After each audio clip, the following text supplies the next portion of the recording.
Okay, so these are the 4 readings that we have in SS4. The first one is demand and supply and introduction.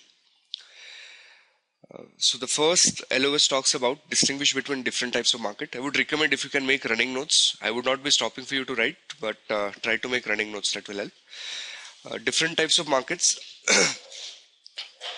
And this is how the markets are divided into 3 fragments. The first one is a product market. This is the markets for goods and services to the consumer, so final products. Factor markets is something that goes into final production. So market for crude oil or labor is a factor market. And then capital market is of course for money. So just know these 3. There is nothing to understand here. Product market, factor market and capital markets. What are the principles of demand and supply? Okay, so now we would start with certain basics. Now, this is not directly a part of your curriculum, but in order to understand curriculum properly, you need to understand something called as a function. Okay. So now let us say that we have some input and we have this particular input is -3 and we have a function. Okay, so what is the function of -3? It says that y is equal to x square. So then our output is going to be 9. Okay, why we need to understand this function? Because when you would start studying demand, you would understand that there are certain functions for demand, that based on what parameters demand is to be understood, demand is to be calculated, so that this understanding of function is really important there. So what do you think quantity demanded is dependent on? Which on variables? Quantity demanded of a particular unit is dependent on what variables? Price, yes. So the general rule says that lesser the price, higher is the demand. Okay, so that's one, fair enough. What else? Is there any other factor apart from price that would determine quantity demanded? What would that be? Utility of the product. Okay, fair enough. What else? Huh? Taste and preferences. Okay. What else?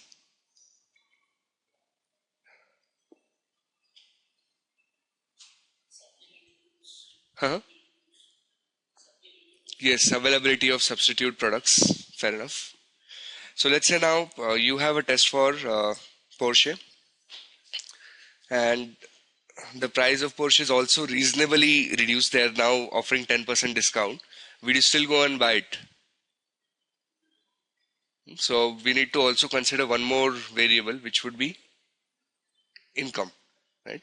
So the quantity demanded is based on multiple factors. The first one is price of the good.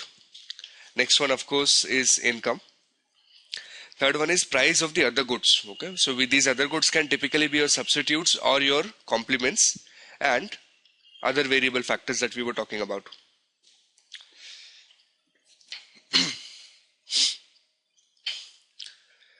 Okay, so now this is how your demand function is going to be. These are going to be our inputs. What inputs we'll have? We will have price, we will have income, we will have prices of other goods. Okay, and then we would have some function like this, which would say that quantity demanded is a function of price of that good, income, and the prices of other goods. And then using this function, we would get to know the final output, which would tell us what is the final amount of quantity demanded. Fair enough, makes sense? So this is the first introduction to a function. Okay, so this part I would recommend you to write down as it is. So now quantity demanded of petrol is given as 20 minus 0.2 P petrol, that means price of the petrol, plus 0.001 income plus 0.011 price of the bus travel plus 0.0002p price of automobile. This is the demand function which has been given to us, that the demand of petrol would be based on these 3 variables. Now, if this is the data, can you find out what would be the quantity demanded of petrol? if this is a data which is given to us, can you find out quantity demanded of petrol?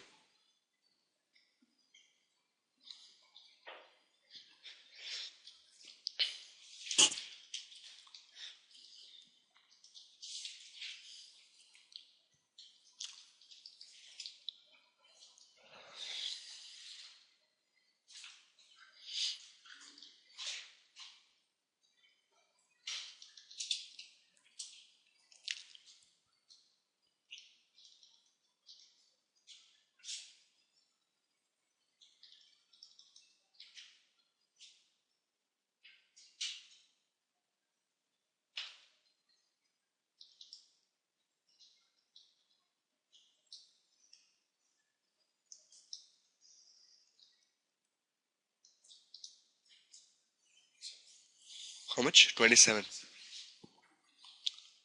Okay, that's one answer that we have received. 227.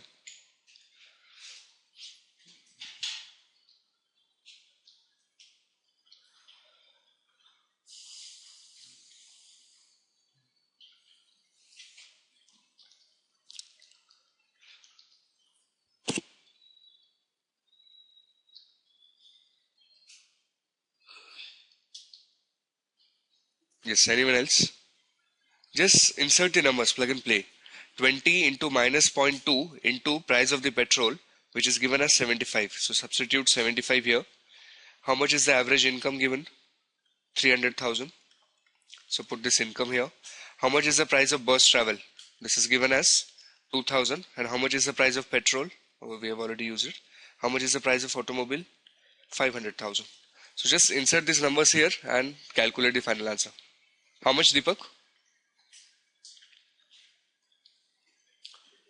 227.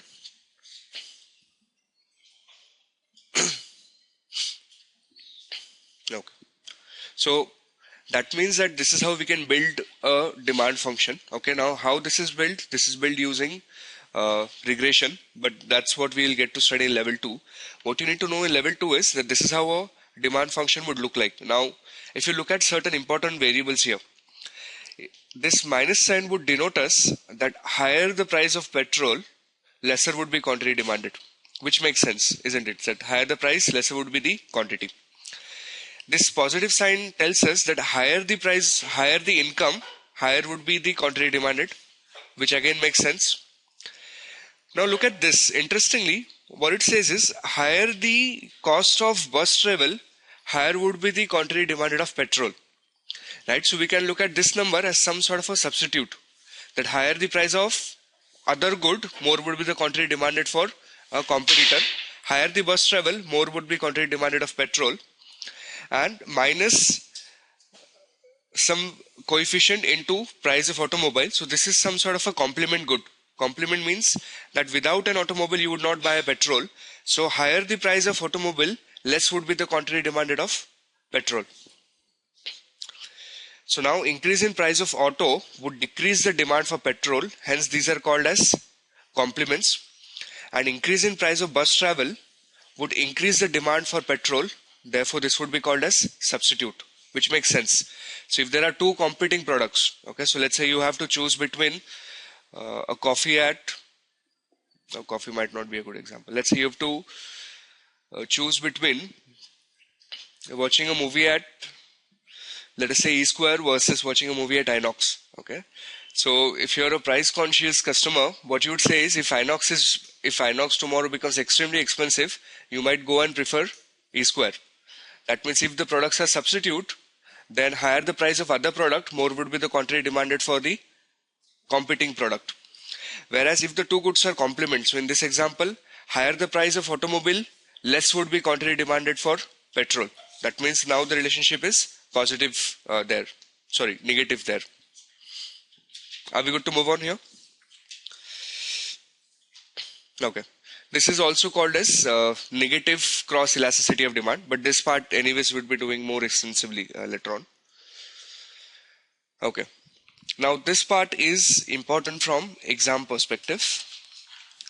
What it says is that demand function needs to be inverted so that price becomes dependent variable as we want price on y-axis and quantity demanded on x-axis. Okay, so understand now this properly, that this equation that we have here.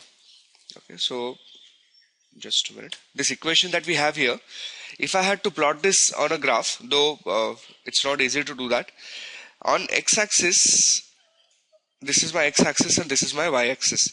This x-axis is called as independent variable. Okay, or we at times also call them as explanatory variable. And this y-axis is called as dependent variable. So now what do we have on y-axis? Quantity demanded of petrol is being explained. So this is a dependent variable. So quantity demanded of petrol is here. And all these variables that we have, all of these are your, in a way, independent variable. Now, when your quantity demanded is on the y-axis, we would call this as a demand function. Okay, but typically the convention is that when we draw a demand curve, we put price on the y-axis and we put quantity on the x-axis. This is a convention, that price is put on the y-axis and quantity is on the x-axis. That means what we try to say is that it's the quantity which might determine what is the price. So in order to achieve a equation like this, we would be required to invert this, which means that this price petrol should come on the y-axis here and quantity demanded should come as a independent variable. That is called as inverting the function. Okay. So the demand function needs to be inverted so that price becomes the dependent variable, and as we want price on y-axis and quantity demanded on x-axis. So the inverted demand function would be called as demand curve. Now there are plenty of questions in the curriculum where they'll give you a function and then they would make statements like this is the function for demand curve, or this is the demand function, or this is the equation for demand curve. So now what you need to know is, if quantity demanded is equal to some equation is given, this would be a, if quantity demanded is equal to 20 plus 20 minus 0.1 p, this is what? This is a demand function because quantity demanded is on the y-axis. The one on the left hand side of equation is typically your y-axis. I mean, in case if you get confused. So if you've been given like this, that price is equal to, let us say 20 plus 0.2 quantity demanded, then this particular equation we would call as, this is the equation for demand curve, because now price is on the y-axis.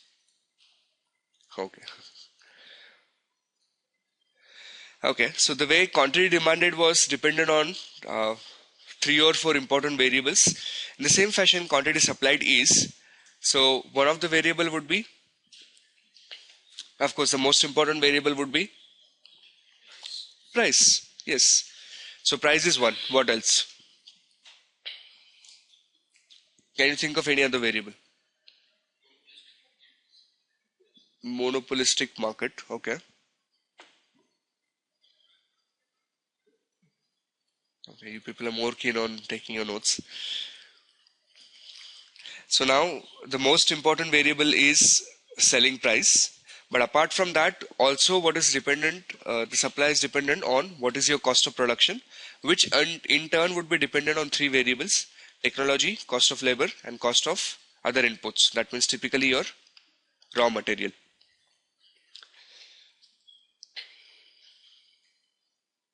Should we move on?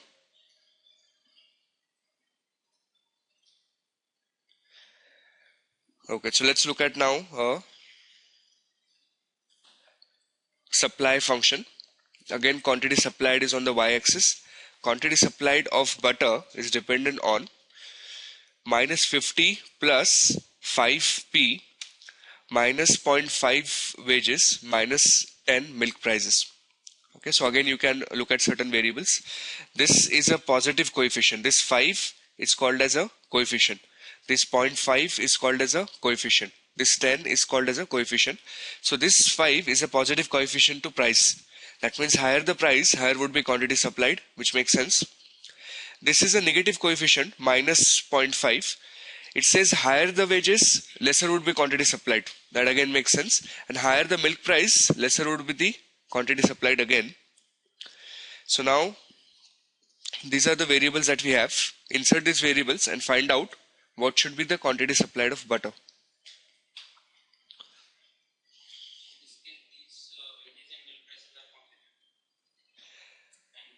No, these are factors of production.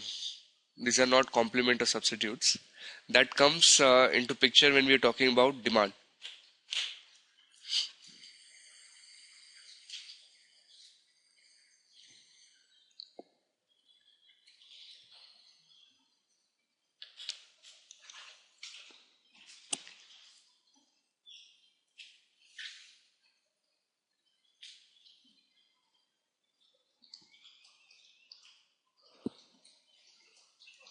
How much?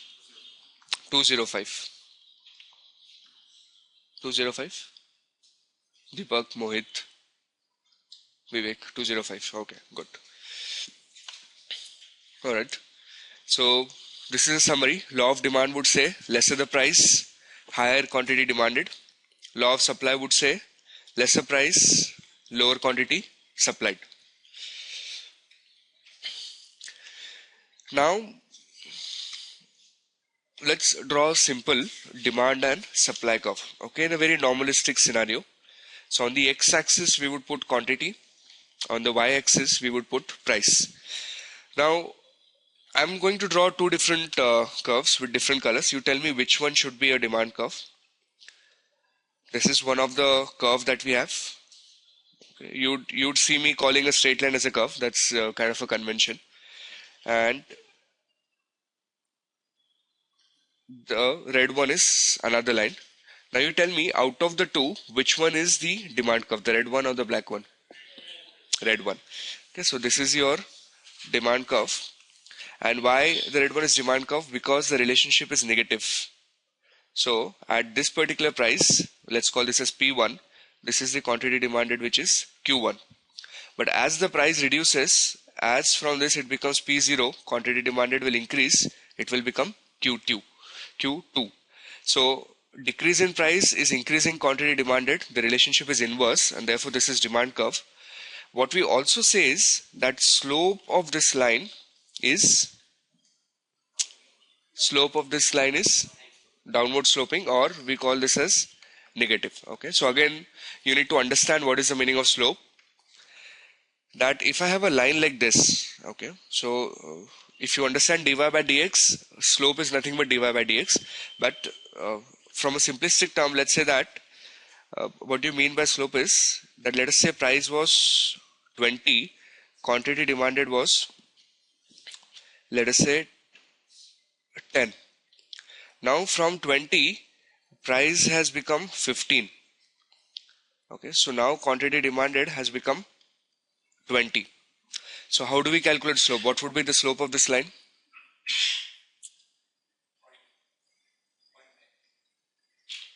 What would be the slope of this line? We would say that delta y by delta x. What is the change in y here? The change in y is 5. In fact, it would be minus 5. And what is the change in x? The change in x is 10. Therefore, your slope of this particular line is minus 0.5. Are you following this? That we are calculating delta y by delta x. This is a reduction and this is an increase. And of course, since it is downward sloping, the slope had to be a negative number. So this is how you calculate slope. In this context, what we need to know is that it's downward sloping and therefore slope is negative. And this slope will tell us the magnitude of change in the quantity demanded if price changes by some variable. So meaning of this 0.5 is that if price reduces by 1, quantity demanded will, no, we should say it the other way around.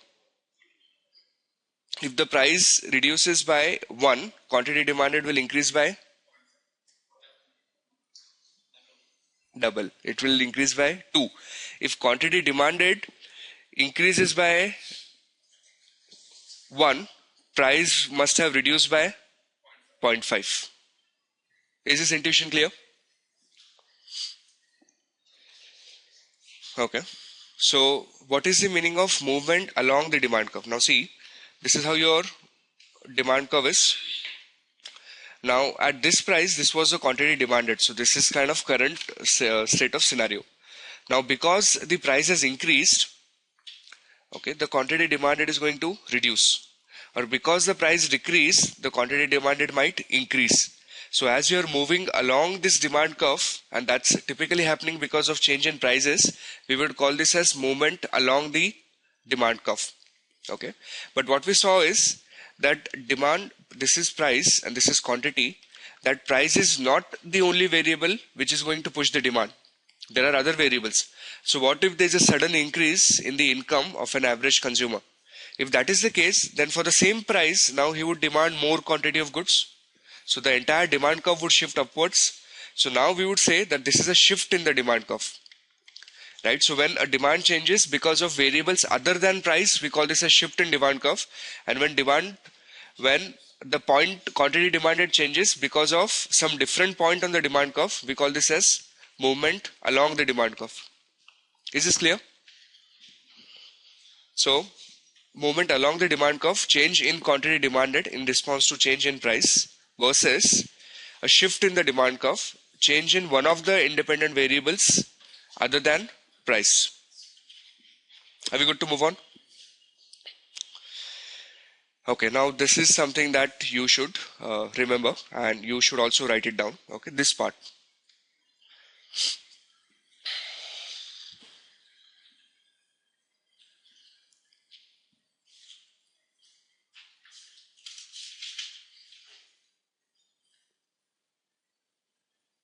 Because you might see some questions on this front. There are some parts which are not visible properly.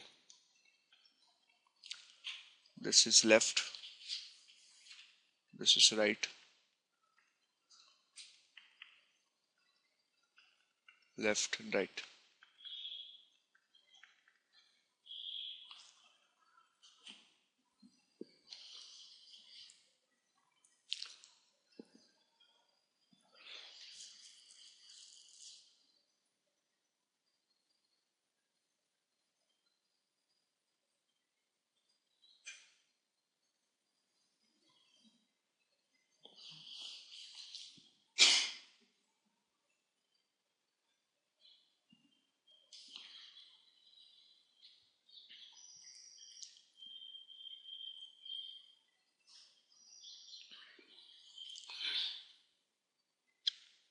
Are we done? So what it means is, if you have a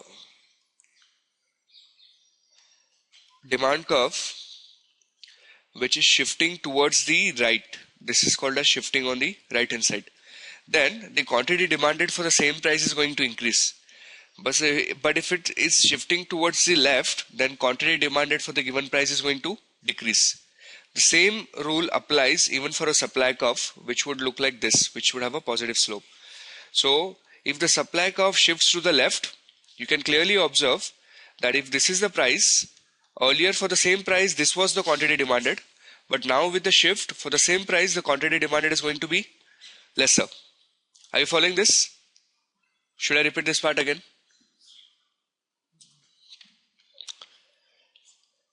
This is your supply curve here. Okay, I'm shifting my supply curve to the, so this is called as S0. I shifted my supply curve on the left hand side. Now, let us say that this was the original equilibrium pricing. So at this pricing, originally the quantity demanded was Q2. But now because the supply curve has shifted, for the same price, quantity demanded is going to be only Q1. That means quantity demanded has reduced when the supply curve shifted to the left. But if the supply curve shifts to the right, then again at the same price, quantity demanded is going to increase. So simple thumb rule that you would remember for the exams is that if a demand curve or a supply curve, both of them shift to the left, then quantity demanded is going to reduce. And if both demand and supply curve shift to the right, quantity demanded is going to increase. Are we clear here? Okay. Now when there's a movement along the demand curve, we typically call this as change in quantity demanded. See, the slides actually cover very small and finer points. Okay, so as far as possible, try to write down whatever you can.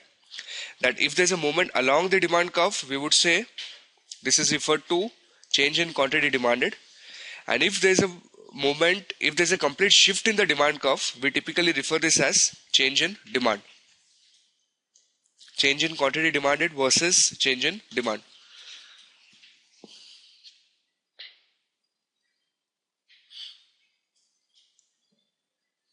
Are we okay?